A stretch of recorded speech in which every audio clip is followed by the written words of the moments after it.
సన్నబియ్యం అన్నంతో రాష్ట్రంలోని పేదల ఇళ్లలో ఇక ప్రతిరోజు పండుగ రోజు కానుందని ముఖ్యమంత్రి రేవంత్ రెడ్డి అన్నారు.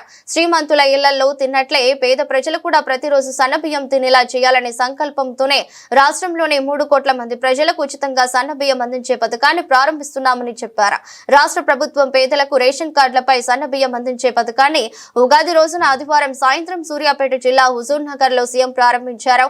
పౌర సరఫరాల శాఖ మంత్రి ఉత్తమ్ కుమార్ రెడ్డి ఆధ్వర్యంలో నిర్వహించిన సభా వేదిక నుంచి హుజూర్ నగర్ నియోజకవర్గానికి చెందిన 10 మంది లబ్ధిదారులకు సన్నబియ్యం సంచులను అందజేశారు. ఈ సందర్భంగా సీఎం రేవంత్ మాట్లాడుతూ పేదలకు సన్నబియ్యం పథకం ఆషామాషి పథకం కాదని చరిత్రలో శిలాశాసనంలా నిలిచిపోయే పథకం అని అన్నారు. రాష్ట్రంలో ఏ ప్రభుత్వం వచ్చినా ఎవరు సీఎం గా ఉన్నా ఈ పథకాన్ని కొనసాగించి తీరాల్సిందన్నారు. ఇప్పటి వరకు రేషన్ దుకాణాల ద్వారా పేదలకు దొడ్డు రకాల బియ్యం అందుతున్నాయని, ఇందుకోసం ప్రతి ఏటా 10,565 కోట్ల ప్రజాధనం ఖర్చు చేస్తున్నామని చెప్పారు. అయితే కాలక్రమేణా ప్రజలు దొడ్డు బియ్యం తినడం మానేయడంతో అవి పక్కదారి పడుతున్నాయన్నారు.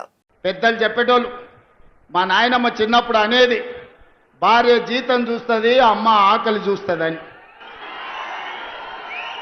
భార్య మొగుడుకొచ్చే జీతం లెక్కేస్తుందంట, అమ్మనేమో కొడుకు కడుపులో ఉన్న ఆకలిని అంచనా చేస్తుందంట.